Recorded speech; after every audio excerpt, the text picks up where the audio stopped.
ਸਤਿ ਸ਼੍ਰੀ ਅਕਾਲ। ਤੁਸੀਂ ਜੁੜੇ ਹੋਏ ਹੋ ਪੰਜਾਬੀ ਰੇਡੀਓ USA ਦੇ ਨਾਲ ਤੇ ਮੈਂ ਹਾਂ ਪ੍ਰਵੀਨ ਸ਼ਰਮਾ ਲੈ ਕੇ ਹਾਜ਼ਰ ਹਾਂ ਪ੍ਰੋਗਰਾਮ ਖਬਰ ਤੇ ਨਜ਼ਰ।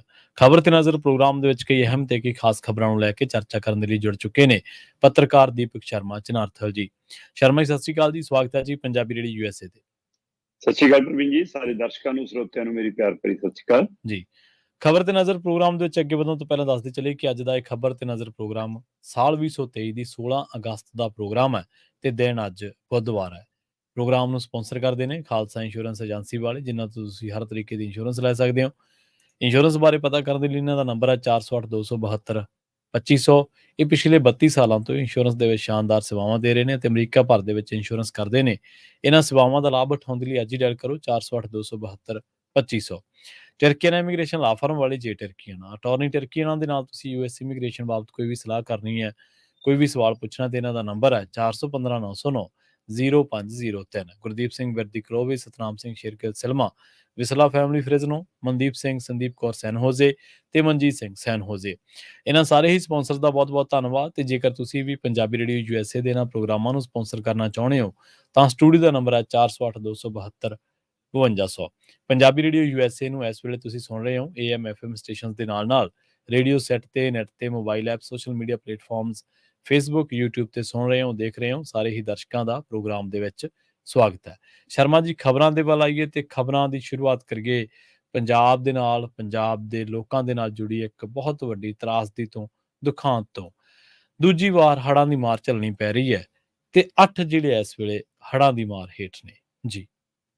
ਬਿਲਕੁਲ ਪ੍ਰਵੀਨ ਜੀ, ਪੰਜਾਬ ਦੇ ਵਿੱਚ ਲਗਭਗ 3 ਜ਼ਿਲ੍ਹੇ ਤਾਂ ਪੂਰੀ ਤਰ੍ਹਾਂ, ਤੇ ਜੇਕਰ ਆਪਾਂ ਕੁੱਲ 8 ਜ਼ਿਲ੍ਹਿਆਂ ਦੀ ਗੱਲ ਕਰੀਏ ਤਾਂ 8 ਜ਼ਿਲ੍ਹਿਆਂ ਦੇ ਪਿੰਡਾਂ ਦੇ ਵਿੱਚ ਦਰਜਨਾਂ ਸੈਂਕੜਿਆਂ ਪਿੰਡਾਂ ਦੇ ਵਿੱਚ ਪਾਣੀ ਦਾਖਲ ਹੋ ਚੁੱਕਿਆ ਹੈ। ਖਾਸ ਕਰਕੇ ਰੋਪੜ ਜ਼ਿਲ੍ਹਾ ਪੂਰਾ, ਫਿਰ ਹੁਸ਼ਿਆਰਪੁਰ ਜ਼ਿਲ੍ਹਾ, ਫਿਰ ਕਪੂਰਥਲਾ, ਗੁਰਦਾਸਪੁਰ ਹੈ ਨਾ, ਫਿਰ ਉਹਦੇ ਨਾਲ ਫਿਰੋਜ਼ਪੁਰ ਤੇ ਫਾਜ਼ਿਲਕਾ ਹੈ ਨਾ, ਅੰਮ੍ਰਿਤਸਰ ਤੇ ਤਰਨਤਾਰਨ। ਇਹ ਉਹ ਜ਼ਿਲ੍ਹੇ ਨੇ ਜਿਨ੍ਹਾਂ 'ਚ ਪਾਣੀ ਦਾਖਲ ਹੋ ਗਿਆ। ਬਕਾਇਦਾ ਤੌਰ ਤੇ ਫੌਜ ਦੀਆਂ ਟੁਕੜੀਆਂ ਬੁਲਾਉਣੀਆਂ ਪਈਆਂ ਹੈ ਨਾ, NDRF ਦੀਆਂ ਟੀਮਾਂ ਲੱਗੀਆਂ ਨੇ, ਸ਼੍ਰੋਮਣੀ ਕਮੇਟੀ ਦੇ ਨੁਮਾਇੰਦੇ ਉਹ ਸਾਰੀਆਂ ਲੰਗਰ ਦੀਆਂ ਸੇਵਾਵਾਂ 'ਚ ਲੱਗੇ ਨੇ। ਖਾਲਸਾ ਏਡ ਵੱਲੋਂ ਲੰਗਰ ਦਾ ਵੀ, ਹੋਰ ਰਸਦ ਦਾ ਵੀ, ਜਾਂ ਕਿਸ਼ਤੀਆਂ ਤੱਕ ਦਾ ਵੀ ਉਹ ਵੱਡਾ ਯੋਗਦਾਨ ਪਾਇਆ ਜਾ ਰਿਹਾ। ਸੋ ਆਪ ਮਹਾਰੇ ਇੱਕ ਵਾਰ ਸੰਗਤਾਂ ਫਿਰ ਜੁਟੀਆਂ ਨੇ, ਪਰ ਪੰਜਾਬ 'ਚ ਹੜ੍ਹ ਦੀ ਸਥਿਤੀ ਬਣਦੀ ਜਾ ਰਹੀ ਹੈ, ਖਾਸ ਕਰਕੇ 8 ਜ਼ਿਲ੍ਹਿਆਂ। ਕਾਰਨ ਸਭ ਤੋਂ ਸਪਸ਼ਟ ਹੈ। ਆਪਾਂ ਜਿਵੇਂ ਪਿਛਲੇ 4-5 ਦਿਨਾਂ ਤੋਂ ਲਗਾਤਾਰ ਇਸ ਗੱਲ ਤੇ ਨਜ਼ਰ ਰੱਖ ਰਹੇ ਹਾਂ ਕਿ ਹਿਮਾਚਲ 'ਚ ਜਿਹੜਾ ਪਿਛਲੇ 4 ਦਿਨਾਂ ਤੋਂ 5 ਦਿਨਾਂ ਤੋਂ ਮੀਂਹ ਪੈ ਰਿਹਾ, ਉਹਦਾ ਅਸਰ ਤੇ ਅਗਲੇ 2 ਦਿਨ ਅਜੇ ਹੋਰ ਖੜੇ ਨੇ। ਇਸ ਮੌਕੇ ਜੇਕਰ ਮੈਂ ਗੱਲ ਕਰਾਂ ਤਾਂ ਹਿਮਾਚਲ ਦਾ ਮੋਟਾ ਅੰਕੜਾ ਉੱਪਰ ਕੇ ਆ ਰਿਹਾ ਕਿ 7200 ਕਰੋੜ ਦਾ ਉਹਨਾਂ ਦਾ ਆਰਥਿਕ ਨੁਕਸਾਨ ਹੋ ਚੁੱਕਿਆ ਪ੍ਰਵੀਨ। ਠੀਕ ਹੈ। 7000 ਕਰੋੜ ਤੋਂ ਵੱਧ ਦਾ ਨੁਕਸਾਨ ਹੋ ਚੁੱਕਿਆ, ਜਦੋਂ ਕਿ 1500 ਸਾਡਾ ਸੀ ਤੇ ਹੁਣ ਕਹਿੰਦੇ 2000 ਕਰੋੜ ਨੂੰ ਸਾਡਾ ਵੀ ਪਹੁੰਚ ਜਾਣਾ।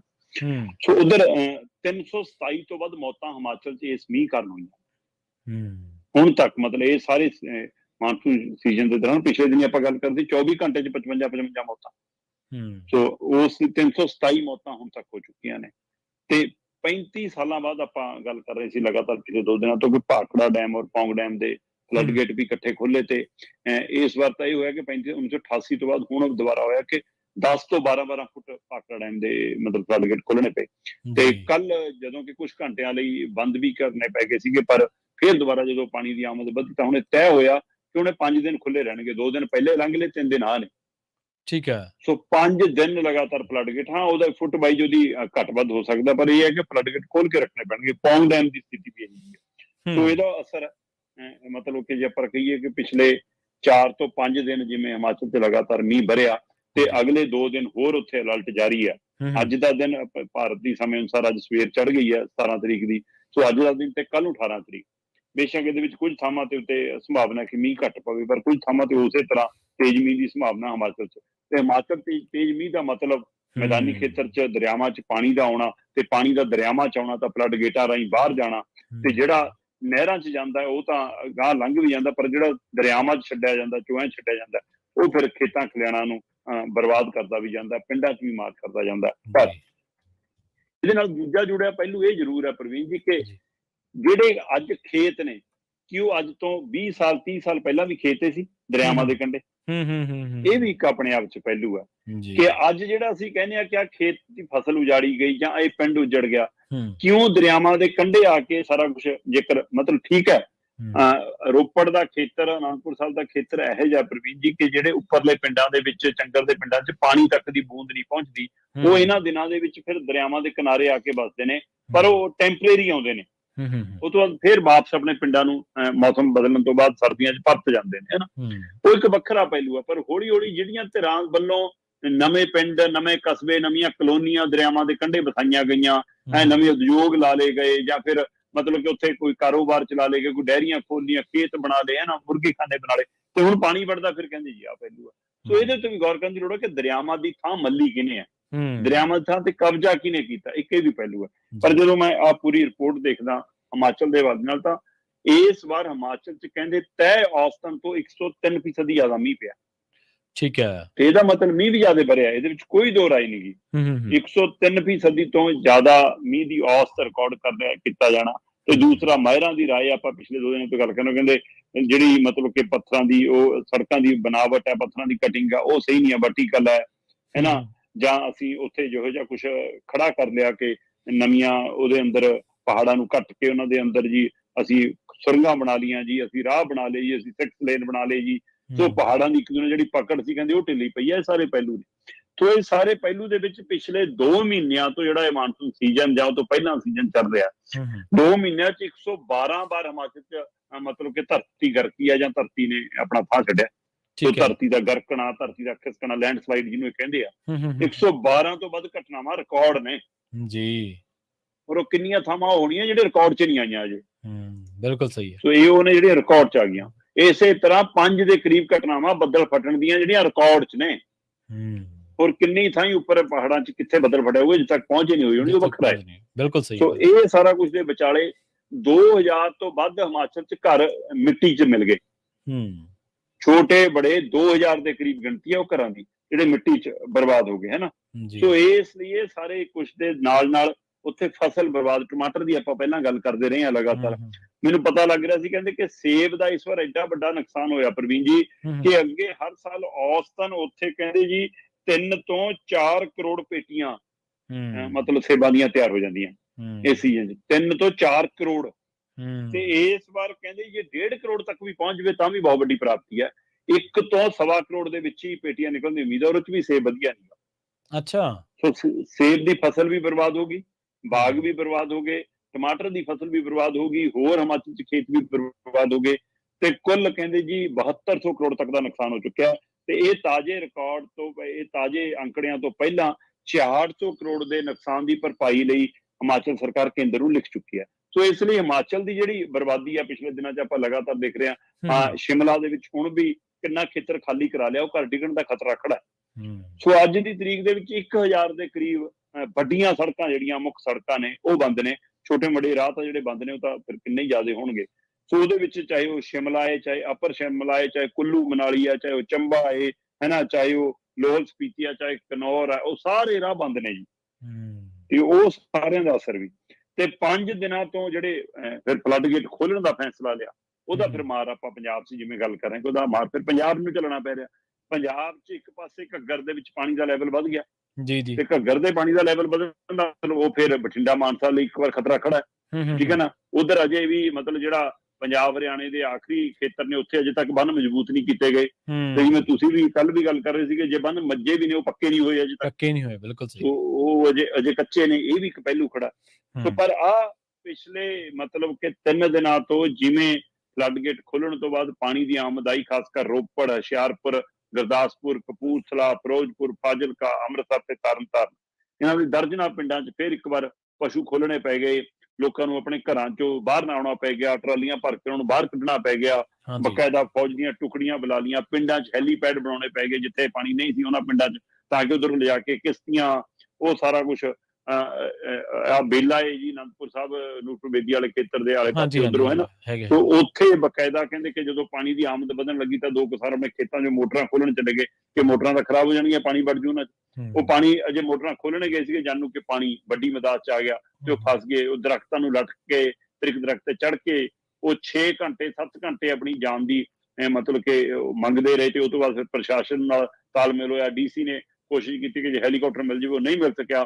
ਫਿਰ ਉਹਨਾਂ ਡੈਮ ਦੇ ਅਧਿਕਾਰੀਆਂ ਨਾਲ ਗੱਲ ਕੀਤੀ, ਫਿਰ 1 ਘੰਟੇ ਲਈ ਪਾਣੀ ਦਾ ਪੱਧਰ ਘਟਾਇਆ, ਫਿਰ ਕਿਸ਼ਤੀ ਰਾਹੀਂ ਕੱਢ ਕੇ, ਕਿਸ਼ਤੀ ਵੀ ਜਾਣ ਵਾਲੀ ਸਥਿਤੀ ਨਹੀਂ ਸੀ, ਪਾਣੀ ਦਾ ਵਹਾਅ ਇੰਨਾ ਤੇਜ਼ ਸੀ। ਤੇਜ਼ ਸੀਗਾ, ਸੋ ਬਿਲਕੁਲ ਸਹੀ। ਪਾਣੀ ਦਾ ਵਹਾਅ ਘਟਾ ਕੇ ਉਹਨਾਂ ਨੂੰ ਦੋਵਾਂ ਨੂੰ, ਕਿਸਾਨਾਂ ਨੂੰ ਕੱਢ ਕੇ ਲਿਆਉਣ ਦੀ, ਸੋ ਹੂੰ, ਇਹ ਸਾਰੇ ਵਿਚਾਲੇ ਮਤਲਬ ਕਿ ਬਕਾਇਦਾ ਹੈਲੀਪੈਡ ਵੀ ਬਣਾ ਲਏ ਗਏ ਨੇ, NDRF ਦੀਆਂ ਟੀਮਾਂ ਵੀ, ਫੌਜੀ ਜਵਾਨ ਵੀ, ਪੁਲਿਸ ਵੀ, ਪ੍ਰਸ਼ਾਸਨ ਵੀ, ਲੋਕ ਆਪ ਮੁਹਾਰੇ ਵੀ, ਤੇ ਇਹਦੇ ਵਿਚਾਲੇ SGPC ਔਰ ਖਾਲਸਾ ਏਡ ਇਹ ਵੱਡਾ ਯੋਗਦਾਨ ਪਾ ਰਹੇ ਨੇ।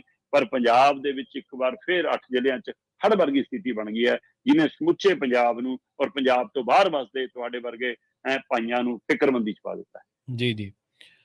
ਕਈ ਵਾਰੀ ਨਾ ਸ਼ਰਮਾ ਜੀ, ਤੁਸੀਂ ਬੜੀ ਤਫਸੀਲ ਦੇ ਨਾਲ ਜੋ ਹਾਲਾਤ ਨੇ ਉਹਨਾਂ 'ਤੇ ਚਰਚਾ ਕੀਤੀ ਹੈ। ਕਈ ਵਾਰੀ ਅਸੀਂ ਕਈ ਕੰਮਾਂ ਦੇ ਵਿੱਚ ਸਮੁੱਚਤਾ 'ਚ ਜੋ ਦੋਸ਼ੀ ਹੁੰਦੇ ਹਾਂ। ਸਰਕਾਰਾਂ ਆਪਣੇ ਪੱਧਰ 'ਤੇ ਦੋਸ਼ੀ ਹੁੰਦੀਆਂ ਨੇ। ਮੀਂਹਾਂ ਤੋਂ ਪਹਿਲਾਂ ਨਦੀਆਂ, ਨਾਲਿਆਂ, ਚੋਆਂ ਦੀ ਸਫਾਈ ਨਾ ਕਰਵਾਉਣਾ, ਦਰਿਆਵਾਂ ਬਿਲਕੁਲ ਕੰਢੇ ਹੋ ਰਹੀ ਨਜਾਇਜ਼ ਉਸਾਰੀਆਂ ਦੀ ਉਹਨਾਂ ਨੂੰ ਨਾ ਰੋਕਣਾ, ਉਹਨਾਂ ਦੇ ਵਿੱਚ ਮਹੀਨੇ, ਹਫ਼ਤੇ ਵਸੂਲੀਆਂ ਲੈ ਕੇ ਤੇ ਉਹਨਾਂ ਨੂੰ ਗੈਰ ਕਾਨੂੰਨੀ ਨੂੰ ਵੀ ਕਾਨੂੰਨਨ ਕਰ ਦੇਣਾ, ਇਹ ਕੁਤਾਹੀਆਂ ਹੋਈਆਂ ਨੇ। ਫਿਰ ਅਸੀਂ ਕੀ ਕਸਰ ਛੱਡੀ? ਜੇ ਸਰਕਾਰਾਂ ਨੇ ਵੀ ਕਸਰ ਨਹੀਂ ਛੱਡੀ, ਅਸੀਂ ਜਿਹੜੀਆਂ ਉਹਨਾਂ ਦਰਿਆਵਾਂ ਦੀਆਂ ਪਰੜੀਆਂ ਸੀ, ਜਿਹੜਾ ਉਹਨਾਂ ਦੀਆਂ ਬੰਨ੍ਹ ਬੰਨੇ ਹੋਏ ਸੀ, ਅਸੀਂ ਉਹਨਾਂ ਦੇ ਨਾਲ ਖੁਰਚ ਕੇ ਆਪਣੀਆਂ ਪੈਲੀਆਂ 'ਚ ਮਿਲਾ ਲਏ। ਤੇ ਹੁਣ ਜਦੋਂ ਦਰਿਆ ਰੁੜ ਗਏ, ਦਰਿਆ ਟੁੱਟੇ ਤੇ ਪੈਲੀਆਂ ਵੀ ਰੁੜ ਗਈਆਂ, ਉਹਨਾਂ ਨੂੰ ਪੂਰਨਾ ਕਿਹੜਾ ਸੌਖਾ ਹੈ। ਸੋ ਦੋਸ਼ ਦੋਨਾਂ ਧਿਰਾਂ ਵੱਲੋਂ ਹੈ, ਪਰ ਇੱਥੇ ਸਭ ਤੋਂ ਵੱਡੀ ਤੇ ਅਹਿਮ ਗੱਲ ਇਹ ਹੈ ਸ਼ਰਮਾ ਜੀ, ਕਿ ਸਰਕਾਰਾਂ ਕਦੇ ਲੋਕਾਂ ਵਾਂਗੂ ਬਿਹੇਵ ਨਹੀਂ ਕਰਦੀਆਂ। ਸਰਕਾਰਾਂ ਇੰਡੀਵਿਜੂਅਲ ਨਹੀਂ ਆ, ਸਰਕਾਰਾਂ ਇੱਕ ਵਿਅਕਤੀ ਵਿਸ਼ੇਸ਼ ਥੋੜ੍ਹਾ, ਉਹ ਤਾਂ ਸਰਕਾਰ ਹੈ। ਇੱਕ ਵਿਅਕਤੀ ਵਿਸ਼ੇਸ਼ ਨੂੰ ਤਾਂ ਚਲੋ ਉਹਨੂੰ ਰੋਕਿਆ ਜਾ ਸਕਦਾ ਹੈ, ਪਰ ਜਿਹੜੀਆਂ ਅਸੀਂ ਨਾ ਕੰਕਰੀਟ ਦੀਆਂ ਇੰਨੀਆਂ ਵੱਡੀਆਂ ਕਲੋਨੀਆਂ ਵਿਛਾਤੀਆਂ, ਵੱਡੇ ਪੱਧਰ ਤੇ ਅਸੀਂ ਉਸਾਰੀਆਂ ਕਰਵਾਤੀਆਂ, ਔਰ ਸੈਂਕੜੇ ਤੁਸੀਂ ਦੇਖੋ 200-300 ਏਕੜ 'ਚ ਕੋਈ ਕਲੋਨੀ ਬਣਦੀ ਜਿਹੜੀ ਨਵੀਂ ਬਣਦੀ ਹੈ, ਔਰ ਇੱਕ ਵੀ ਕਿਣਕਾ ਉਸ ਥਾਂ ਦੇ ਵਿੱਚ ਕੱਚਾ ਨਹੀਂ ਹੈ, ਸਾਰਾ ਕੰਕਰੀਟ ਹੈ। ਉਹ ਪਾਣੀ ਜਾਊਗਾ ਕਿੱਥੇ ਜੇ ਮੀਂਹ ਪਊਗਾ ਤਾਂ?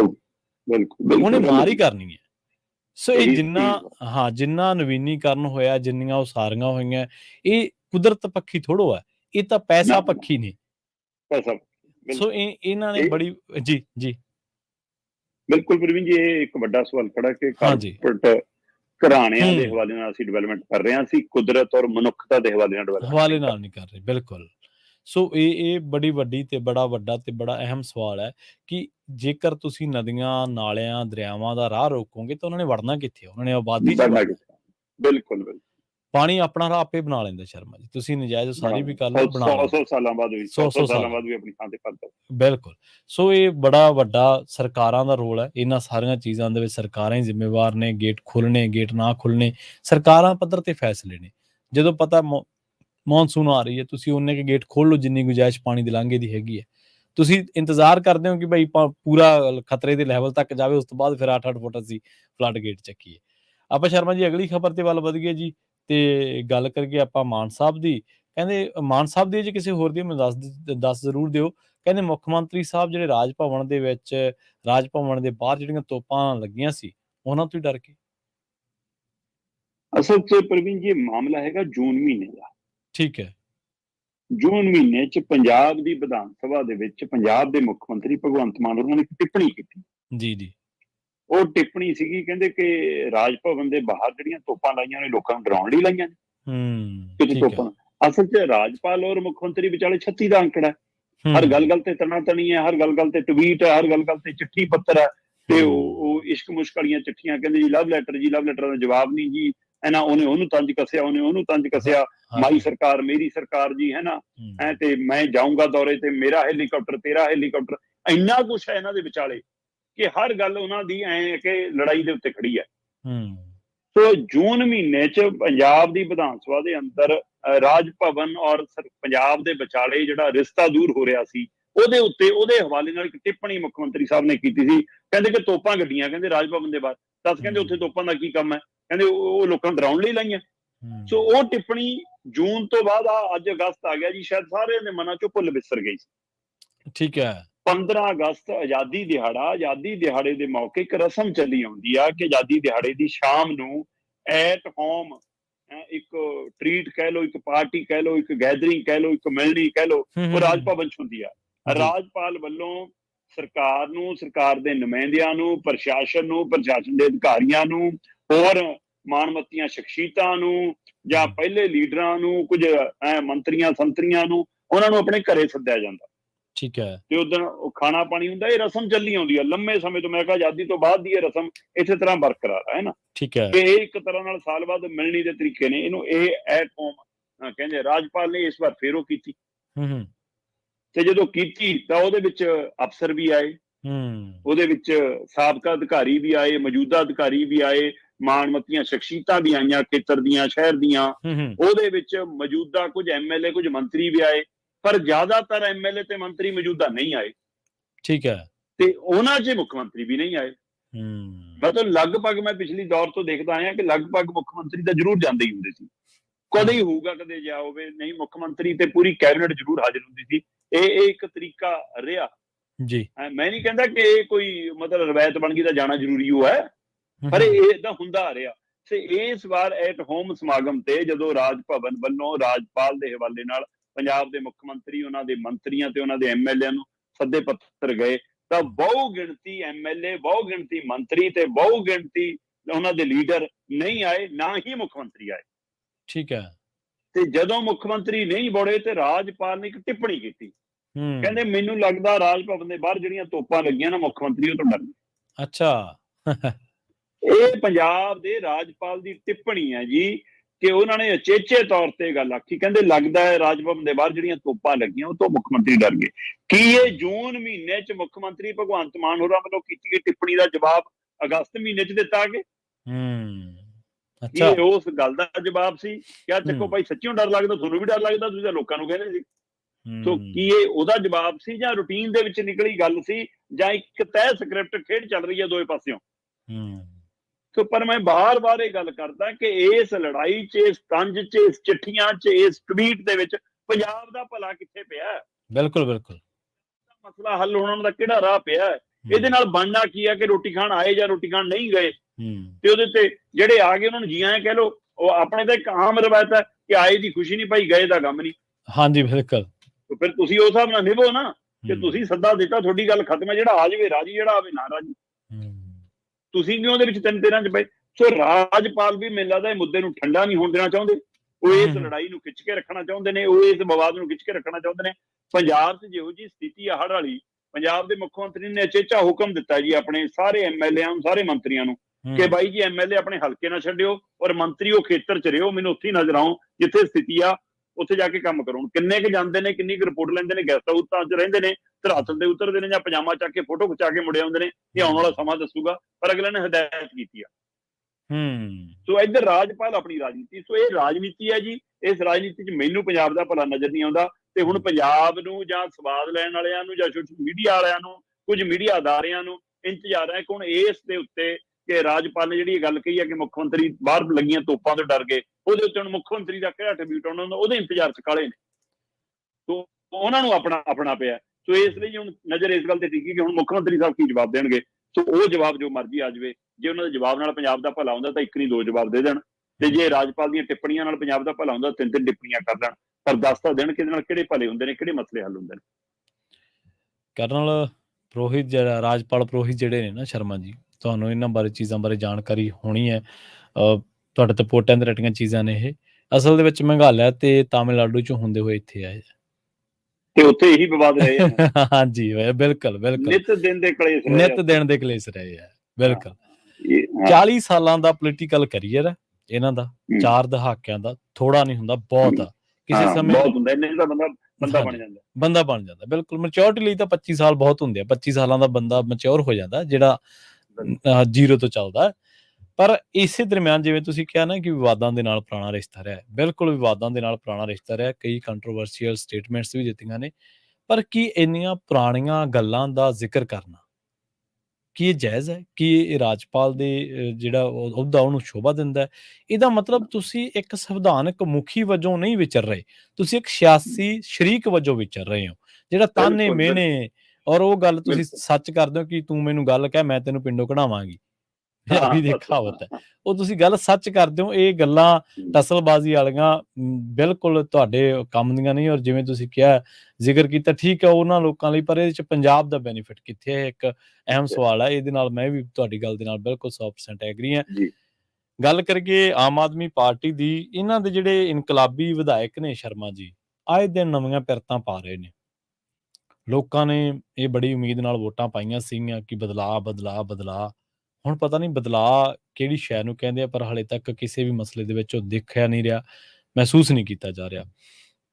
ਇੱਕ ਹੋਰ ਐਮਐਲਏ ਵਿਵਾਦਾਂ ਦੇ ਵਿੱਚ ਐਸਆਈ ਨੂੰ, ਸਬ ਇੰਸਪੈਕਟਰ ਨੂੰ ਦਫ਼ਤਰ ਬੁਲਾ ਕੇ ਕਹਿੰਦੇ ਕੁੱਟਮਾਰ ਦਾ ਮਾਮਲਾ ਕੋਈ। ਬਿਲਕੁਲ ਜੀ, ਹਰਗੋਬਿੰਦਪੁਰ ਦੇ ਆਮ ਆਦਮੀ ਪਾਰਟੀ ਤੋਂ ਐਮਐਲਏ ਨੇ ਅਮਰਪਾਲ ਜੀ। ਅਮਰਪਾਲ ਸਿੰਘ ਹੋਰਾਂ ਨੇ ਕਹਿੰਦੇ ਆਪਣੇ ਦਫ਼ਤਰ 'ਚ ਐਸਆਈ ਨੂੰ ਬੁਲਾਇਆ ਜੀ। ਐਸਆਈ ਹੈ ਕੈਲਾਸ਼ ਜੀ ਤੇ ਜੀ ਕਹਿੰਦੇ ਉਹ ਆਪਣੇ ਅਧਿਕਾਰੀਆਂ ਦੇ ਕਹਿਣ ਤੇ ਚਲਾ ਗਿਆ ਤੇ ਉੱਥੇ ਕਹਿੰਦੇ ਜੀ ਉਹਦੇ ਨਾਲ ਕੁੱਟਮਾਰ ਹੋਈ, ਕੱਪੜੇ ਲੀੜੇ ਫਾੜ, ਥੱਪੜਾ ਥੱਪੜੀ, ਜੇ ਉਹ ਧੱਕਾ ਮੁੱਕੀ, ਸਾਰਾ ਕੁਝ ਹੋਇਆ ਗਿਆ ਤੇ ਜੀ। ਪਰ ਕਹਿੰਦੇ ਕਿ ਲੰਬੀ ਜਦੋਜਹਿਦ ਲੜਨੀ ਪਈ ਐਸਆਈ ਨੂੰ ਵੀ ਐਫਆਈਆਰ ਕਰਾਉਣ ਲਈ। 8 ਘੰਟਿਆਂ ਬਾਅਦ ਐਫਆਈਆਰ ਹੋਈ ਤੇ ਉਹ ਕਹਿੰਦੇ ਜੀ ਤਕਨੀਕੀ ਪਹਿਲੂ ਹੈ ਜੀ। ਐਮਐਲਏ ਕਹਿੰਦਾ ਜੀ ਕਿ ਉਹ ਤਕਨੀਕੀ ਤੌਰ ਤੇ ਮੇਰਾ ਨਾਂ ਤਾਂ ਆਉਣਾ ਹੀ ਸੀ, ਦਫ਼ਤਰ ਮੇਰਾ ਸੀ, ਕਹਿੰਦਾ ਪਰ ਮੈਂ ਨਾ ਕੁੱਟਮਾਰ ਕੀਤੀ, ਨਾ ਕੁੱਟਮਾਰ ਦੀ ਮਨਸ਼ਾ ਸੀ। ਕਹਿੰਦਾ ਵਿਕਰਮ ਮਜੀਠੀਆ ਤਾਂ ਐਵੇਂ ਰੌਲਾ ਪਾਉਂਦਾ। ਅਸਲ ਵਿੱਚ ਵਿਕਰਮ ਮਜੀਠੀਆ ਨੇ ਪ੍ਰੈਸ ਕਾਨਫਰੰਸ ਕਰਤੀ ਇਸ ਮਸਲੇ ਤੇ। ਠੀਕ ਹੈ। ਪ੍ਰੈਸ ਕਾਨਫਰੰਸ ਕਰਕੇ ਕਿ ਵਿਕਰਮ ਮਜੀਠੀਆ ਕਹਿੰਦੇ ਜੀ ਆਹ ਦੇਖ ਲਓ ਜੀ ਕਿ ਕਿਹੜਾ ਬਦਲਾਅ ਆ ਗਿਆ ਕਿ ਆਮ ਆਦਮੀ ਪਾਰਟੀ ਦਾ ਐਮਐਲਏ ਆ ਤੇ ਐਮਐਲਏ ਦਾ ਦਫ਼ਤਰ ਆ ਤੇ ਦਫ਼ਤਰ 'ਚ ਐਸਆਈ ਨੂੰ ਬੁਲਾਉਂਦੇ ਆ ਤੇ ਬੁਲਾ ਕੇ ਕੁੱਟਦੇ ਆ। ਅਸਲ 'ਚ ਮਾਮਲਾ ਹੈਗਾ ਪ੍ਰਵੀਨ ਜੀ ਕੋਈ ਮਤਲਬ ਕਿ ਆਪੱਤੀਜਨਕ ਸ਼ਬਦਾਂ ਦਾ ਜਾਂ ਕੁੜੀਆਂ ਦੀਆਂ ਕੁਝ ਫੋਟੋਆਂ ਦਾ। ਤੇ ਉਹ ਫੋਟੋਆਂ ਵਾਲੇ ਮਾਮਲੇ 'ਚ ਇੱਕ ਧਿਰ, ਉਹ ਕੁੜੀਆਂ ਦਾ ਪਿਓ ਥਾਣੇ ਆਉਂਦਾ ਤੇ ਥਾਣੇ ਕਹਿੰਦੇ ਐਸਆਈ ਨਾਲ ਬਹਿਸ ਹੋ ਜਾਂਦੀ ਹੈ, ਬਹਿਸ ਤਕਰਾਰ 'ਚ ਬਦਲ ਜਾਂਦੀ ਆ ਤੇ ਉਹ ਝਗੜੇ ਦੇ ਮਸਲੇ ਦੇ ਹੱਲ ਕਰਨ ਲਈ ਜੀ ਕਹਿੰਦੇ ਵਿੱਚ ਵਿਚਾਲੇ ਵਿਚੋਲੀਏ ਵਜੋਂ ਐਮਐਲਏ ਅਮਰਪਾਲ ਆ ਜਾਂਦੇ ਨੇ ਤੇ ਅਮਰਪਾਲ ਆਪਣੇ ਦਫ਼ਤਰ 'ਚ ਦੋਵਾਂ ਧਿਰਾਂ ਨੂੰ ਕਹਿੰਦੇ ਸੱਦਦੇ ਨੇ ਤੇ ਪੁਲਿਸ ਅਧਿਕਾਰੀ ਐਸਆਈ ਨੂੰ ਕਹਿੰਦੇ ਨੇ ਕੋਈ ਚੱਕਰ ਨਹੀਂ ਤੂੰ ਜਾਇਆ। ਤੇ ਉਹ ਐਸਆਈ ਕੈਲਾਸ਼ ਜਦੋਂ ਅਮਰਪਾਲ ਦੇ ਦਫ਼ਤਰ ਜਾਂਦਾ ਤੇ ਉਹ ਕਹਿੰਦੇ ਜੀ ਕਿ ਉੱਥੇ ਕੁੰਡਾ ਲਾ ਕੇ ਉਹਨਾਂ ਕੁੱਟਮਾਰ ਹੁੰਦੀ ਹੈ ਤੇ ਕਹਿੰਦੇ ਉਹ ਪਹਿਲਾਂ ਹੀ ਤੈਅ ਰਣਨੀਤੀ ਸੀ ਕਿ ਇੱਕ ਵਾਰ ਕੁੱਟਮਾਰ ਕਰ ਲਓ, ਬਾਅਦ 'ਚ ਸਮਝੌਤਾ ਹੀ ਹੋਣਾ ਹੈ ਨਾ। ਸੋ ਇਸ ਤਹਿਤ ਕਹਿੰਦੇ ਕਿ ਉਹ ਹਮਲਾ ਹੁੰਦਾ। ਪਰ ਉਹ ਤੋਂ ਬਾਅਦ ਪੁਲਿਸ ਦੇ ਕਹਿਣ ਦੇ ਉੱਤੇ, ਉਸ ਦੇ ਕਹਿਣ ਦੇ ਉੱਤੇ ਮਤਲਬ ਐਫਆਈਆਰ 8 ਘੰਟਿਆਂ 'ਚ ਦਰਜ ਹੁੰਦੀ ਆ। ਦਰਜ ਦੇ ਵਿੱਚ ਘਟਨਾ ਸਥਲ ਦੇ ਦੌਰੇ ਦੇ ਹਵਾਲੇ ਨਾਲ ਤਾਂ ਕਹਿੰਦੇ ਐਮਐਲਏ ਦਾ ਨਾਂ ਹੈਗਾ, ਪਰ ਐਮਐਲਏ ਤੇ ਕੁੱਟਮਾਰ ਵਾਲਾ ਮਾਮਲਾ ਨਹੀਂ ਹੈਗਾ। ਤੇ ਐਸਆਈ ਦਾ ਜਦੋਂ ਹਵਾਲਾ ਲਿਆ ਗਿਆ ਉਹ ਕਹਿੰਦਾ ਜੀ ਬੁਲਾਇਆ ਤਾਂ ਜ਼ਰੂਰ ਐਮਐਲਏ ਸਾਹਿਬ ਨੇ ਸੀ, ਉਹਨਾਂ ਦੇ ਦਫ਼ਤਰ 'ਚ ਬੁਲਾਇਆ ਗਿਆ ਸੀ, ਪਰ ਐਮਐਲਏ ਨੇ ਕੁੱਟਿਆ ਥੋੜਾ ਜੀ ਮੈਨੂੰ। ਕੁੱਟਿਆ ਤਾਂ ਮੈਨੂੰ ਕਹਿੰਦੇ ਦਵਿੰਦਰ ਸਿੰਘ ਨੇ ਜੀ, ਉਹਨਾਂ ਦਾ ਸਾਥੀ ਹੈ ਜੀ, ਕਹਿੰਦੇ ਉਹਨੇ ਕੁੱਟਿਆ। ਸੋ ਹੁਣ ਇਹੋ ਜਿਹਾ ਮਾਮਲਾ ਮਤਲਬ ਕੀ ਇਹ ਐਸਆਈ ਡਰ ਕੇ ਐਮਐਲਏ ਨੂੰ ਬਚਾ ਰਿਹਾ ਜਾਂ ਬਿਲਕੁਲ ਸੱਚ ਬੋਲ ਰਿਹਾ, ਜਾਂ ਸਵਾਲ ਇਹ ਹੈ ਕਿ ਜਿਹਦੇ ਘਰੇ ਬੁਲਾ ਕੇ ਜੋ ਕੁਝ ਹੋਵੇ ਕਿ ਉਹਦੇ ਵਿੱਚ ਉਹਦੀ ਸਾਜ਼ਿਸ਼ ਸੀ ਜਾਂ ਨਹੀਂ, ਇਹਦੀ ਜਾਂਚ ਕਦੋਂ ਹੋਊਗੀ? ਜਾਂ ਆਪ ਮਾਰੇ ਹੋ ਗਿਆ ਤੇ ਘਰ ਤਾਂ ਉਹਦਾ, ਸੱਦਾ ਉਹਨੇ ਦਿੱਤਾ, ਬੰਦੇ ਉਹਦੇ ਕੋਲ ਆਏ। ਸੋ ਇਸ ਲਈ ਰਾਜੀਨਾਮੇ ਦਾ ਪਤਾ ਹੋਣਾ ਚਾਹੀਦਾ ਕਿ ਦੋਈ ਧਿਰਾਂ ਨੂੰ ਕਿਵੇਂ ਬਿਠਾ ਕੇ ਕਰਦੇ ਨੇ। ਸੋ ਇਸ ਲਈ ਇਹ ਸਾਰਾ ਪਹਿਲੂ ਤੇ ਐਮਐਲਏ ਕਹਿੰਦਾ ਜੀ ਮੈਨੂੰ ਬਦਨਾਮ ਕੀਤਾ ਜਾ ਰਿਹਾ, ਮੈਂ ਦੂਏ ਕਮਰੇ 'ਚ ਬੈਠਾ ਸੀ ਜਦੋਂ ਇਹ ਘਟਨਾ ਵਾਪਰੀ। ਸੋ ਇਹ ਘਟਨਾ ਐਮਐਲਏ ਉਸ ਕਮਰੇ 'ਚ ਸੀ ਜਾਂ ਨਹੀਂ, ਉਸ ਕਮਰੇ ਤੋਂ ਬਾਹਰ ਸੀ ਜਾਂ ਨਹੀਂ, ਉਹਦੀ ਸ਼ਹਿ ਤੇ ਹੋਇਆ ਜਾਂ ਨਹੀਂ, ਪਰ ਉਹਦੀ ਹੱਦ 'ਚ ਹੋਇਆ, ਉਹਦੇ ਘਰ 'ਚ ਹੋਇਆ, ਉਹਦੇ ਦਫ਼ਤਰ 'ਚ ਹੋਇਆ, ਉਹਨੇ ਜਿੱਥੇ ਸੱਦਿਆ ਦੋਈ ਧਿਰਾਂ ਨੂੰ ਉਹ ਜ਼ਿੰਮੇਵਾਰ ਹੈ। ਸੋ ਇਸ ਲਈ ਐਮਐਲਏ ਨੇ ਇਸ ਮਸਲੇ 'ਚ ਫਿਰ ਸਾਹਮਣੇ ਆ ਕੇ ਜਵਾਬ ਫੜਾ ਦੇਣੀ ਚਾਹੀਦੀ ਨਾ ਪੁਲਿਸ ਨੂੰ ਕਿ ਇਹਨਾਂ ਨੇ ਕੁੱਟਿਆ। ਫਿਰ 8 ਘੰਟੇ ਕਿਹਨੂੰ ਪੁੱਛਦੇ ਰਹੇ ਪੁਲਿਸ ਵਾਲੇ ਐਫਆਈਆਰ ਦਰਜ ਕਰਨ ਦੇ ਲਈ। ਸੋ ਇਸ ਲਈ ਇਹ ਮਾਮਲਾ ਕੀ ਨਿਬੜ ਜਾਵੇਗਾ ਜਾਂ ਨਿਬੜ ਗਿਆ ਜਾਂ ਜੇ ਸ਼ੁਰੂ ਹੋਇਆ, ਇਹ ਦੇਖਣ ਵਾਲੀ ਗੱਲ ਹੈ, ਪਰ ਬਦਲਾਅ ਨਜ਼ਰ ਆ ਰਿਹਾ ਜੀ ਪੂਰੀ ਤਰ੍ਹਾਂ। ਜੀ ਜੀ। ਹਲੇ ਅੰਮ੍ਰਿਤਪਾਲ ਸਿੰਘ ਸੁਖਾਨੰਦ ਵੱਲੋਂ ਪੱਤਰਕਾਰ ਨੂੰ ਕੁੱਟਣ ਦਾ ਮਾਮਲਾ ਠੰਡਾ ਨਹੀਂ ਸੀ ਪਿਆ ਕਿ ਇੱਕ ਹੋਰ ਮਾਮਲਾ ਆਪਾਂ ਦੇਖ ਰਹੇ ਹਾਂ। ਅਗਲੀ ਗੱਲ ਕਰੀਏ ਸ਼ਰਮਾ ਜੀ ਔਰਤ ਦੀ। ਔਰਤ ਨੂੰ ਬੜਾ ਤਕੜਾ ਸਨਮਾਨ ਦਿੱਤਾ ਹੈ ਵੇਦਾਂ ਸ਼ਾਸਤਰਾਂ ਨੇ, ਔਰਤ ਦੇ ਮਹਿਮਾ ਦੇ ਵਿੱਚ ਵੀ ਗੱਲਾਂ ਕਹੀਆਂ ਨੇ ਤੇ ਆਪਾਂ ਦੇਖਦੇ ਹਾਂ ਕਿ ਪਹਿਲੇ ਪਾਤਸ਼ਾਹ ਨੇ ਵੀ ਬਹੁਤ ਵੱਡੀ ਗੱਲ ਉਹਨਾਂ ਸਮਿਆਂ ਦੇ ਵਿੱਚ ਔਰਤ ਦੇ ਸੰਦਰਭ ਦੇ ਵਿੱਚ ਕਹੀ। ਉਦੋਂ ਔਰਤ ਦੇ ਹਾਲਾਤ ਹੀ ਕੁਛ ਏਦਾਂ ਦੇ ਸਨ। ਅਦਾਲਤਾਂ ਬਿਲਕੁਲ ਜੀ। ਅਦਾਲਤਾਂ ਦੇ ਬਾਰੇ ਗੱਲ ਸੁਣਨ ਦੇ ਵਿੱਚ ਇਹ ਆ ਰਹੀ ਹੈ ਸ਼ਰਮਾ ਜੀ, ਤਫਸੀਲ ਤੁਸੀਂ ਦੱਸ ਦੇਣਾ ਕਿ ਔਰਤਾਂ ਦੇ ਲਈ ਚੁਭਵੀਂ ਤੇ ਜਿਹੜੀ ਅਪਮਾਨਜਨਕ ਸ਼ਬਦਾਂ ਦੀ ਵਰਤੋਂ ਆ ਉਹ ਹੁਣ ਨਹੀਂ ਹੋਊਗੀ। ਪ੍ਰਵੀਨ ਜੀ, ਹਿੰਦੀ ਫਿਲਮਾਂ 'ਚ ਇੱਕ ਦ੍ਰਿਸ਼ ਜ਼ਿਆਦਾਤਰ ਆ ਜਾਂਦਾ ਅਦਾਲਤੀ ਦ੍ਰਿਸ਼। ਹਾਂਜੀ। ਉਹ ਖਾਸ ਕਰਕੇ ਬਲਾਤਕਾਰ ਵਾਲੇ ਮਾਮਲੇ ਦੇ ਵਿੱਚ, ਹੈ ਨਾ ਜੀ ਜੀ। ਤੇ ਉਹ ਮਤਲਬ ਜਦੋਂ ਉਹ ਦ੍ਰਿਸ਼ ਅਦਾਲਤ ਦਾ ਦ੍ਰਿਸ਼ ਹੁੰਦਾ ਹੈ, ਵਿਰੋਧੀ ਧਿਰ ਦਾ ਜਾਂ ਬੜੇ ਘਰਾਣਿਆਂ ਦੇ ਮੁੰਡਿਆਂ ਨੂੰ, ਹੈ ਨਾ, ਐਸ਼ ਪ੍ਰਸਤੀ ਵਾਲੇ ਮੁੰਡਿਆਂ ਨੂੰ ਬਚਾਉਣ ਵਾਲਾ ਜਿਹੜਾ ਦ੍ਰਿਸ਼ ਹੁੰਦਾ, ਉਹਨਾਂ ਦਾ ਜਿਹੜਾ ਵਕੀਲ ਹੈ, ਫਿਰ ਉਹ ਜਿਹੇ ਜਿਹੇ ਸ਼ਬਦਾਂ ਦੀ ਜਿਹੀ ਜੀ ਚੋਣ ਕਰਕੇ, ਜਿਹੇ ਜਿਹੇ ਤੰਜ ਕਰਕੇ ਉੱਥੇ ਸਵਾਲ ਕਰਦਾ ਤਾਂ ਇੰਝ ਲੱਗ ਰਿਹਾ ਹੁੰਦਾ ਕਿ ਜਿਵੇਂ ਉਹ ਸਵਾਲ ਨਾ ਕਰ ਰਿਹਾ ਹੋਵੇ, ਔਰਤ ਨੂੰ ਨਗਨ ਕਰ ਰਿਹਾ ਹੋਵੇ, ਔਰਤ ਨੂੰ ਬੇਪਰਦਾ ਕਰ ਰਿਹਾ ਹੋਵੇ, ਔਰਤ ਦੇ ਲੀੜੇ ਲਾ ਰਿਹਾ ਹੋਵੇ। ਤੇ ਉਹ ਇੰਝ ਲੱਗਦਾ ਕਿ ਜਿਵੇਂ ਬਲਾਤਕਾਰ ਇੱਕ ਵਾਰ ਤਾਂ ਪਹਿਲਾਂ ਹੋ ਲਿਆ, ਪਰ ਇੱਥੇ ਬਾਰ-ਬਾਰ ਹਰ ਸਵਾਲ ਨਾਲ ਬਲਾਤਕਾਰ ਹੋ ਰਿਹਾ। ਸੋ ਉਹ ਫਿਲਮੀ ਦ੍ਰਿਸ਼ ਹਕੀਕਤ ਦੇ ਵਿੱਚ ਵੀ ਵਰਤਿਆ ਜਾਂਦਾ, ਚਾਹੇ ਉਹ ਅਣਜਾਣੇਪਣ 'ਚ ਹੋਵੇ, ਚਾਹੇ ਸ਼ਰਾਰਤਨ ਹੋਵੇ। ਠੀਕ ਹੈ। ਕਿੰਨੇ ਸ਼ਬਦ ਮਤਲਬ ਕਿ ਸਾਡੇ ਰੂਟੀਨ ਦੇ ਵਿੱਚ ਬੰਦੇ ਤਾਂ ਬੰਦੇ, ਔਰਤਾਂ ਵੀ ਔਰਤਾਂ ਲਈ ਵਰਤ ਲੈਂਦੀਆਂ, ਹੈ ਨਾ। ਇਹ ਤਾਂ ਧੰਦੇ ਵਾਲੀ ਜਨਾਨੀ ਹੈ ਨਾ, ਇਹ ਤਾਂ ਫਲਾਣੀ ਦੀ ਰੱਖੀ ਹੋਈ ਹੈ, ਇਹ ਤਾਂ ਉਹਦੀ ਰਖਾਇਲ ਹੈ। ਮਤਲਬ ਬੰਦੇ ਤਾਂ ਬੰਦੇ, ਜਨਾਨੀਆਂ ਵੀ ਜਨਾਨੀਆਂ ਲਈ ਵਰਤ ਲੈਂਦੇ ਨੇ। ਗਾਲਾਂ ਸ਼ਬਦ ਤਾਂ ਅਸੀਂ ਮਤਲਬ ਕਿ ਔਰਤ ਤੋਂ ਬਿਨਾਂ ਸਾਨੂੰ ਲੱਗਦਾ ਗਾਲ ਹੀ ਨਹੀਂ ਪੂਰੀ। ਅਸੀਂ ਲੜਾਈ ਬੰਦਿਆਂ ਦੀ ਹੋਵੇ ਤੇ ਅਸੀਂ ਲਿਆਉਂਦੇ ਹਾਂ ਵਿੱਚ ਆਪਣੀ ਮਾਂ ਨੂੰ, ਆਪਣੀ ਭੈਣ ਨੂੰ, ਆਪਣੀ ਧੀ ਨੂੰ, ਹੈ ਨਾ। ਸੋ ਅਸੀਂ ਰਿਸ਼ਤਿਆਂ ਦੀ ਕਦਰ ਤਾਂ ਅਸੀਂ ਉਹ ਨਹੀਂ ਕਰਦੇ। ਸੋ ਉਸੇ ਤਰ੍ਹਾਂ ਦਾ ਵਿਵਹਾਰ ਫਿਰ ਸਾਡੇ ਕਾਰਵਾਈ 'ਚ ਵੀ, ਕੰਮ 'ਚ ਵੀ ਆ ਜਾਂਦਾ, ਤੇ ਉਹੀ ਵਿਵਹਾਰ ਸਾਡੀ ਅਦਾਲਤਾਂ ਵਿੱਚ ਵੀ ਪਿਆ ਸੀਗਾ, ਔਰ ਲੰਮੇ ਸਮੇਂ ਤੋਂ ਇਹਦੇ ਬਾਰੇ ਚੁੱਪੀ ਸੀ ਜੀ। ਭਾਰਤੀ ਸੁਪਰੀਮ ਕੋਰਟ ਦੇ ਚੀਫ ਜਸਟਿਸ ਸ਼੍ਰੀ ਚੰਦਰਚੂੜ ਜੀ ਹੋਰਾਂ ਨੇ 8 ਮਾਰਚ ਨੂੰ ਮਹਿਲਾ ਦਿਵਸ ਵਾਲੇ ਦਿਨ ਇਹ ਪਹਿਲ ਕਦਮੀ ਕੀਤੀ। ਕਹਿੰਦੇ ਕਿ ਕੁਝ ਕਰਨ ਦੀ ਲੋੜ ਹੈ ਤਾਂ ਕਿ ਇਹ ਆਪੱਤੀਜਨਕ ਸ਼ਬਦਾਂ ਨੂੰ ਬਾਹਰ ਕੀਤਾ ਜਾ ਸਕੇ। ਇੱਕ ਨਵੀਂ ਡਿਕਸ਼ਨਰੀ ਸ਼ਬਦਾਂ ਦੀ, ਅਦਾਲਤੀ ਡਿਕਸ਼ਨਰੀ ਮਹਿਲਾਵਾਂ ਦੇ ਲਈ, ਔਰਤਾਂ ਦੇ ਲਈ, ਬੀਬੀਆਂ ਦੇ ਲਈ ਤਿਆਰ ਕਰਨ ਦੀ ਲੋੜ ਹੈ। ਉਹਨਾਂ ਨੇ ਇਸ ਦੀ ਪਹਿਲ ਕਦਮੀ ਕੀਤੀ, ਉਹਨਾਂ ਨੇ ਇਸ਼ਾਰਾ ਕੀਤਾ ਇਸ ਗੱਲ ਵੱਲ। ਔਰ ਇਹ ਮਤਲਬ ਕਿ ਪੈਂਡਾ ਜਿਹੜੇ ਬਣੇ ਨੇ ਪ੍ਰਵੀਨ ਜੀ, ਉਹਨਾਂ ਦੇ ਤੁਰਨ ਵਾਲੇ ਤਾਂ ਬਹੁਤ ਮਿਲ ਜਾਂਦੇ ਨੇ, ਪਰ ਆਪਣਾ ਪੈਂਡਾ ਬਣਾ ਕੇ ਤੁਰਨ ਵਾਲੇ ਬਹੁਤ ਘੱਟ ਹੁੰਦੇ। ਸੋ ਚੰਦਰਚੂੜ ਉਹਨਾਂ ਤੋਂ ਉਹੀ ਜਿਹੀਆਂ ਉਮੀਦਾਂ ਨੇ ਕਿ ਉਹ ਆਪਣਾ ਪੈਂਡਾ ਬਣਾ ਕੇ ਤੁਰਨ ਵਾਲੇ ਲੋਕ ਨੇ, ਜਿਨ੍ਹਾਂ ਤੋਂ ਸਰਕਾਰਾਂ ਵੀ ਖੌਫ ਖਾਂਦੀਆਂ ਨੇ।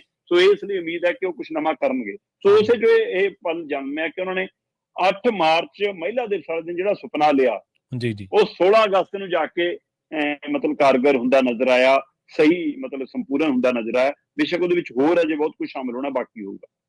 ਸੋ ਉਹਨਾਂ ਨੇ ਜੀ ਇੱਕ 16 ਮਾਰਚ ਨੂੰ ਇੱਕ ਕਿਤਾਬਚਾ ਜਾਰੀ ਕੀਤਾ, ਠੀਕ ਹੈ ਨਾ, ਇੱਕ ਨਵੀਂ ਡਿਕਸ਼ਨਰੀ ਜਿਹਨੂੰ ਕਹਿ ਸਕਦੇ ਹਾਂ, ਕਿਤਾਬਚੇ ਦੇ ਰੂਪ 'ਚ ਬਕਾਇਦਾ ਸ਼ਬਦ ਨੇ ਕਿ ਆਹ ਸ਼ਬਦ ਵਰਤੇ ਜਾਂਦੇ ਨੇ, ਪਰ ਇਹਨਾਂ ਦੀ ਥਾਂ ਤੇ ਹੁਣ ਇਹ ਵਰਤੇ ਜਾਣੇ ਚਾਹੀਦੇ ਨੇ ਜਾਂ ਇਹ ਵਰਤੇ ਜਾਣ।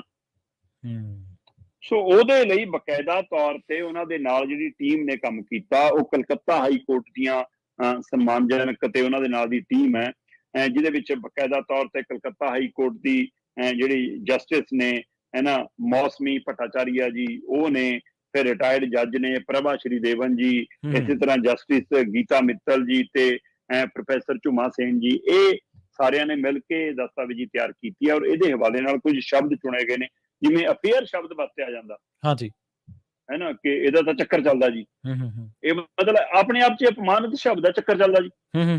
ਤੇ ਜੇ ਚੱਲਦਾ ਤਾਂ ਕੱਲੀ ਜਨਾਨੀ ਥੋੜਾ ਚੱਲਦਾ, ਬੰਦੇ ਦਾ ਵੀ ਤਾਂ ਨਾਲ ਹੀ ਚੱਲਦਾ। ਬਿਲਕੁਲ ਸਹੀ ਹੈ।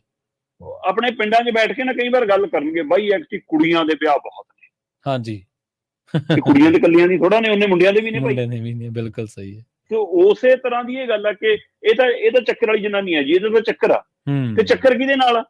ਬਿਲਕੁਲ ਸਹੀ। ਫੇਰ ਮਤਲਬ ਕਿ ਪ੍ਰੋਸਟੀਕਿਊਟ, ਹੈ ਨਾ, ਧੰਦੇ ਵਾਲੀ ਜਨਾਨੀ, ਕਿ ਉਹ ਕੱਲੀ ਉਹ ਧੰਦਾ ਕਰਦੀ ਆ, ਉਹ ਧੰਦਾ ਕਰਨ ਆਉਂਦਾ ਕੌਣ ਆ ਉਹਦੇ ਕੋਲ? ਉਹ ਬੰਦੇ ਨਹੀਂ ਬਦਨਾਮ ਕਿਉਂ ਨਹੀਂ ਹੁੰਦੇ? ਸੋ ਇਸ ਲਈ ਇਹੋ ਜਿਹੇ ਜਿਹੜੇ ਸ਼ਬਦ ਸੀ, ਉਹਨਾਂ ਦਾ ਬਦਲ ਲੱਭਣ ਦੀ ਕੋਸ਼ਿਸ਼ ਕੀਤੀ ਗਈ ਕਿ ਹੁਣ ਅਫੇਅਰ ਸ਼ਬਦ ਨਹੀਂ, ਵਿਆਹ ਵਰਗਾ ਰਿਸ਼ਤੇ ਵਾਲਾ ਸ਼ਬਦ ਵਰਤਿਆ ਜਾਊਗਾ। ਇਸੇ ਤਰ੍ਹਾਂ ਪ੍ਰੋਸੀਕਿਊਟ ਜਾਂ ਧੰਦੇ ਵਾਲੀ ਦੇ ਥਾਂ ਦੇ ਉੱਤੇ ਵਰਕਰ ਵਰਤਿਆ ਜਾਊਗਾ, ਲੋੜ ਪੈਣ ਤੇ ਉਹਨੂੰ ਸੈਕਸ ਵਰਕਰ ਕਿਹਾ ਜਾ ਸਕਦਾ। ਠੀਕ ਹੈ ਜੀ। ਫਿਰ ਇਸੇ ਤਰ੍ਹਾਂ ਬਿਨ ਵਿਆਹੀ ਮਾਂ, ਉਹ ਕਹਿੰਦੇ ਜੀ ਮਾਂ ਤਾਂ ਮਾਂ ਹੈ, ਵਿਆਹ ਤੇ ਜਿਹਦੇ ਬੱਚਾ ਜੰਮ ਗਿਆ ਉਹ ਮਾਂ ਹੈ। ਇਹ ਵੱਖਰਾ ਵਿਸ਼ਾ ਕਿ ਉਹਦਾ ਪਿਓ ਲੱਭੋ, ਪਿਓ ਕੌਣ ਹੈ? ਉਹਦੇ ਵਿੱਚ ਮਾਂ ਦਾ ਕਈ ਵਾਰ ਕਸੂਰ ਵੀ ਨਹੀਂ ਹੁੰਦਾ, ਬਲਾਤਕਾਰ ਦਾ ਸ਼ਿਕਾਰ ਹੋ ਕੇ ਤੇ ਅਸੀਂ ਉਹਨੂੰ ਐ ਕਾਤਲ ਬਣਾ ਦਿੰਦੇ ਹਾਂ, ਉਹਨੂੰ ਅਸੀਂ ਐ ਅਪਮਾਨਿਤ ਬਣਾ ਦਿੰਦੇ ਹਾਂ, ਉਹਨੂੰ ਦੋਸ਼ੀ ਬਣਾ ਦਿੰਦੇ ਹਾਂ। ਸੋ ਇਸ ਲਈ ਬਿਨ ਵਿਆਹੀ ਮਾਂ ਦੀ ਥਾਂ ਤੇ ਸਿਰਫ ਮਾਂ ਸ਼ਬਦ ਵਰਤਿਆ ਜਾਊਗਾ ਹੁਣ। ਇਸੇ ਤਰ੍ਹਾਂ ਗੁੱਡ ਵਾਈਫ, ਬੈਡ ਵਾਈਫ, ਚੰਗੀ ਪਤਨੀ, ਮਾੜੀ ਪਤਨੀ, ਕਹਿੰਦੇ ਪਤਨੀ ਪਤਨੀ ਹੈ ਜੀ, ਉਹਦੇ ਜਿਹੜੇ ਗੁਨਾਹ ਹੋਣਗੇ, ਜੇ ਉਹ ਦੋਸ਼ੀ ਹੈ ਤਾਂ ਦੋਸ਼ੀ ਦੇ ਦਿਓ, ਜੇ ਬੰਦਾ ਪਤੀ ਹੈ, ਚੰਗਾ ਹੈ ਤਾਂ ਮਾੜਾ ਹੈ ਤਾਂ ਉਹਦੇ ਗੁਨਾਹਾਂ ਦੀ ਸਜ਼ਾ ਦੇ ਦਿਓ। ਪਰ ਆਹ ਸ਼ਬਦ ਕਿਉਂ? ਸੋ ਗੁੱਡ ਵਾਈਫ ਤੇ ਬੈਡ ਵਾਈਫ ਦੀ ਥਾਂ ਦੇ ਉੱਤੇ ਹੁਣ ਵਾਈਫ ਸ਼ਬਦ ਵਰਤਿਆ ਜਾਊਗਾ। ਚੰਗੀ ਘਰ ਵਾਲੀ, ਮਾੜੀ ਘਰ ਵਾਲੀ ਥਾਂ ਤੇ ਸਿਰਫ ਘਰ ਵਾਲੀ ਜਾਂ ਪਤਨੀ ਸ਼ਬਦ ਵਰਤਿਆ ਜਾਊਗਾ ਜੀ। ਇਸੇ ਤਰ੍ਹਾਂ ਰਖੇਲ ਦੀ ਥਾਂ ਤੇ, ਮੁੱਲ ਦੀ ਤੀਵੀਂ ਦੀ ਥਾਂ ਦੇ ਉੱਤੇ ਸਹਿਯੋਗੀ ਔਰਤ ਵਰਤਿਆ ਜਾਊਗਾ, ਕਿ ਇਹਦੇ ਨਾਲ ਸਹਿਯੋਗੀ ਔਰਤ ਹੈ ਜੀ, ਇਹਦੇ ਨਾਲ ਰਿਸ਼ਤਾ ਜੀ ਇਹਦਾ ਔਰਤ ਦਾ, ਹੈ ਨਾ, ਏਦਾਂ ਸ਼ਬਦ। ਸੋ ਇਸ ਲਈ ਇਹ ਸ਼ਬਦਾਵਲੀ ਤਿਆਰ ਹੋਈ ਹੈ ਜੀ। ਇਹ ਬੇਸ਼ੱਕ ਕਲਕੱਤਾ ਹਾਈ ਕੋਰਟ ਦੀ ਟੀਮ ਦੇ ਹਵਾਲੇ ਨਾਲ ਬਣੀ ਹੈ, ਔਰ ਸੁਪਰੀਮ ਕੋਰਟ ਦੇ ਚੀਫ ਜਸਟਿਸ ਚੰਦਰਚੂੜ ਹੋਰਾਂ ਦੀ ਦੇਖ ਰੇਖ ਹੇਠ ਇਸ ਨੂੰ ਅੰਤਮ ਰੂਪ ਦੇ ਕੇ ਕਿਤਾਬਚਾ ਜਾਰੀ ਕਰ ਦਿੱਤਾ ਗਿਆ। ਪਰ ਹੇਠਲੀਆਂ ਅਦਾਲਤਾਂ 'ਚ, ਖਾਸ ਕਰਕੇ ਪ੍ਰਵੀਨ ਜੀ, ਭਾਰਤ ਦੇ ਵੱਖ-ਵੱਖ ਸੂਬਿਆਂ 'ਚ ਜਿਹੋ ਜਿਹੀ ਭਾਸ਼ਾ, ਜਿਹੋ ਜਿਹੀ ਸ਼ੈਲੀ ਆ, ਉੱਥੋਂ ਦੇ ਹਿਸਾਬ ਨਾਲ ਵੀ, ਉੱਥੋਂ ਦੇ ਹਾਲਾਤ ਦੇ ਹਿਸਾਬ ਨਾਲ ਵੀ ਕੁਝ ਸ਼ਬਦ ਹੋਰ ਹੋਣਗੇ ਜਿਹੜੇ ਇਹਦੇ 'ਚ ਸ਼ਾਮਿਲ ਹੋਣੇ ਜ਼ਰੂਰੀ ਨੇ। ਸੋ ਪੰਜਾਬ ਦੇ ਹਵਾਲੇ ਨਾਲ ਪੰਜਾਬ ਦੇ ਕੋਈ ਸ਼ਬਦ ਵਰਤੇ ਜਾਂਦੇ ਹੋਣਗੇ, ਕਲਕੱਤੇ ਦੇ ਹਿਸਾਬ ਨਾਲ ਹੋਰ ਤਰ੍ਹਾਂ ਦੇ ਸ਼ਬਦ ਵਰਤੇ ਜਾਂਦੇ ਹੋਣਗੇ, ਹੈ ਨਾ, ਬੰਗਾਲ ਦੇ ਹਿਸਾਬ ਨਾਲ ਵੱਖਰੇ ਆ, ਤਾਂ ਮਤਲਬ ਕਿ ਉੜੀਸਾ ਦੇ ਹਿਸਾਬ ਨਾਲ ਵੱਖਰੇ ਹੋਣਗੇ, ਹੈ ਨਾ। ਸੋ ਵੱਖੋ-ਵੱਖ ਸੂਬਿਆਂ ਦੇ ਗੁਜਰਾਤ ਦੇ ਹਿਸਾਬ ਨਾਲ ਵੱਖਰੇ ਹੋਣਗੇ। ਸੋ ਉਹਨਾਂ ਸਾਰੇ ਸੂਬਿਆਂ ਦੇ ਵਿੱਚੋਂ ਵੀ ਇਹ ਸ਼ੈਲੀ ਨੂੰ ਲੈ ਕੇ ਇਹ ਸ਼ਬਦ ਇਕੱਲੇ ਕੋਰਟ ਕਚਹਿਰੀ ਤੱਕ ਨਹੀਂ ਮਿਲਦਾ, ਥਾਣਿਆਂ ਤੱਕ ਵੀ, ਅਦਾਲਤੀ ਸਿਸਟਮ ਤੱਕ ਵੀ, ਜੱਜਾਂ ਵਕੀਲਾਂ ਤੱਕ ਵੀ, ਤੇ ਉਹ ਤੋਂ ਬਾਅਦ ਇਹ ਸਕੂਲਾਂ ਦੇ ਵਿੱਚ ਬੋਲਚਾਲ ਦੀ ਭਾਸ਼ਾ 'ਚ ਵੀ ਜਵਾਕਾਂ ਨੂੰ ਵੀ ਇਸ ਲਈ ਤਿਆਰ ਕਰਨ ਦੀ ਲੋੜ ਹੈ ਕਿ ਔਰਤ ਦੇ ਸਨਮਾਨ ਦੇ ਲਈ, ਮਾਤਰ ਸ਼ਕਤੀ ਦੇ ਸਨਮਾਨ ਦੇ ਲਈ ਇਹੋ ਜਿਹੇ ਸ਼ਬਦ ਸਾਡੀ ਡਿਕਸ਼ਨਰੀ 'ਚ ਹੋਣੇ ਹੀ ਨਹੀਂ ਚਾਹੀਦੇ। ਅੱਜ ਤਾਂ ਇਹ ਕਿਤਾਬ 'ਚ ਛਾਪਿਆ ਕਿ ਹਾਂ ਇਹਨਾਂ ਸ਼ਬਦਾਂ ਥਾਂ ਤੇ ਇਹ ਸ਼ਬਦ ਵਰਤੇ ਜਾਣ। ਹੌਲੀ ਹੌਲੀ ਆਹ ਸ਼ਬਦ ਮੈਨੂੰ ਲੱਗਦਾ ਨਹੀਂ ਵਰਤੇ ਜਾਣੇ ਚਾਹੀਦੇ, ਸਿਰਫ ਜਿਹੜੇ ਵਰਤੇ ਜਾਣੇ ਚਾਹੀਦੇ ਨੇ ਉਹੀ ਪ੍ਰਚਾਰੇ ਜਾਣ ਬਸ। ਜੀ ਜੀ ਬਿਲਕੁਲ ਸ਼ਰਮਾ ਜੀ, ਇਹ ਸੋਧਾਂ ਹੋਣੀਆਂ ਚਾਹੀਦੀਆਂ। ਔਰ ਜੇਕਰ ਅਸੀਂ ਆਪਣੇ ਆਪ ਨੂੰ ਕਹਿੰਦੇ ਹਾਂ ਕਿ ਸੱਭਿਆ ਸਮਾਜ ਦੇ ਵਿੱਚ ਅਸੀਂ ਰਹਿੰਦੇ ਹਾਂ, ਸੱਭਿਆ ਸਮਾਜ ਦੇ ਵਿੱਚ ਤਾਂ ਫਿਰ ਸਨਮਾਨ ਤਾਂ ਫਿਰ ਮਰਦ ਦਾ ਨਹੀਂ, ਔਰਤ ਦਾ ਵੀ ਤਾਂ ਹੋਣਾ ਚਾਹੀਦਾ ਨਾ। ਉਨਾ ਹੀ ਹੈ, ਹਾਂ ਉਨਾ ਹੀ ਹੈ, ਬਿਲਕੁਲ। ਉਹ ਵੀ ਬਰਾਬਰ ਦੀ ਇੱਕ ਧਿਰ ਹੈ ਤੇ ਉਹਦਾ ਸਨਮਾਨ ਜਿਹੜਾ ਉਨਾ ਹੀ ਹੋਣਾ ਚਾਹੀਦਾ। ਜਿਸ ਤਰੀਕੇ ਨਾਲ ਮਰਦ ਨੂੰ ਸੰਬੋਧਿਤ ਕੀਤਾ ਜਾਂਦਾ, ਉਸ ਤਰੀਕੇ ਨਾਲ ਔਰਤ ਨੂੰ ਵੀ ਕੀਤਾ ਜਾਣਾ ਚਾਹੀਦਾ। ਔਰ ਜੇਕਰ ਤੁਸੀਂ ਇਹ ਸਮਝਦੇ ਹੋ ਕਿ ਬਰਾਬਰ ਹੈ, ਫਿਰ ਉਸੇ ਤਰੀਕੇ ਨਾਲ, ਜਿਸ ਤਰੀਕੇ ਨਾਲ ਤੁਸੀਂ ਅੱਜ ਤੱਕ ਔਰਤ ਨੂੰ ਕਰਦੇ ਰਹੇ ਹੋ, ਕੁਝ ਸਮਾਂ ਮਰਦ ਨੂੰ ਕਰਕੇ ਦੇਖੋ, ਉਹਨੂੰ ਕਿਸ ਤਰ੍ਹਾਂ ਦੀ ਭਾਵਨਾ ਦਾ, ਹੀਨ ਭਾਵਨਾ ਦਾ ਸ਼ਿਕਾਰ ਹੁੰਦਾ। ਜਿਵੇਂ ਤੁਸੀਂ ਜ਼ਿਕਰ ਕੀਤਾ ਨਾ, ਬਿਨ ਵਿਆਹੀ ਮਾਂ ਜਾਂ ਸਹਿਯੋਗੀ ਔਰਤ, ਤਾਂ ਠੀਕ ਹੈ, ਇਹ ਸਮਾਜਿਕ ਤਾਣਾ ਬਾਣਾ ਇੱਕ, ਇਹਦੇ ਲਈ ਕਿਸੇ ਦੀ ਬੇਇੱਜ਼ਤੀ ਦੇ ਨਾਲ, ਕਿਸੇ ਨੂੰ ਨੀਵਾਂ ਦਿਖਾਉਣ ਦੇ ਨਾਲ ਇਹ ਗੱਲਾਂ ਨਹੀਂ ਜੁੜੀਆਂ ਹੋਈਆਂ। ਸੋ ਸ਼ਰਮਾ ਜੀ, ਇਹਨਾਂ ਖਾਸ ਖਬਰਾਂ ਤੇ ਖਾਸ ਜਾਣਕਾਰੀਆਂ ਦੇਣ ਦੇ ਲਈ ਬਹੁਤ ਬਹੁਤ ਧੰਨਵਾਦ ਜੀ। ਬਹੁਤ ਸ਼ੁਕਰੀਆ ਜੀ ਜੀ ਕਈ ਵਾਰੀ ਤੁਹਾਡੇ ਨਾਲ ਜਿਹੜਾ ਰਾਬਤਾ ਹੁੰਦਾ, ਗੱਲਬਾਤ ਹੁੰਦੀ ਹੈ, ਉਹਨੂੰ ਕਲੋਜ਼ ਕਰਨ ਨੂੰ ਦਿਲ ਨਹੀਂ ਕਰਦਾ ਹੁੰਦਾ, ਪਰ ਸਮਾਂ ਇਜਾਜ਼ਤ ਨਹੀਂ ਦਿੰਦਾ ਕਈ ਵਾਰੀ। ਬਹੁਤ ਬਹੁਤ ਧੰਨਵਾਦ ਜੀ ਜੀ। ਪੰਜਾਬੀ ਰੇਡੀਓ USA ਦੇ ਪ੍ਰੋਗਰਾਮ ਖਬਰ ਤੇ ਨਜ਼ਰ ਨੂੰ ਆਪਾਂ ਇੱਥੇ ਸਮਾਪਤ ਕਰਾਂਗੇ। ਆਪਣੇ ਨਾਲ ਜੁੜੇ ਸਨ ਪੰਜਾਬ ਤੋਂ ਪੱਤਰਕਾਰ ਦੀਪਕ ਸ਼ਰਮਾ ਚਨਾਰਥਲ ਜੀ, ਜਿਨ੍ਹਾਂ ਦੇ ਨਾਲ ਆਪਾਂ ਕਈ ਅਹਿਮ ਖਬਰਾਂ ਨੂੰ ਲੈ ਕੇ ਚਰਚਾ ਕੀਤੀ ਹੈ। ਵੇਲਾ ਹੋ ਗਿਆ ਤੁਹਾਡੇ ਤੋਂ ਇਜਾਜ਼ਤ ਲੈਣ ਦਾ। ਜੁੜੇ ਰਹੋ ਪੰਜਾਬੀ ਰੇਡੀਓ USA ਦੇ ਨਾਲ। ਤੇ ਆਖਿਰ ਦੇ ਵਿੱਚ ਇੱਕ ਵਾਰ ਫਿਰ ਤੋਂ ਤੁਹਾਨੂੰ ਸਭ ਨੂੰ ਪਿਆਰ ਸਤਿਕਾਰ ਸਹਿਤ ਸਤਿ ਸ਼੍ਰੀ ਅਕਾਲ।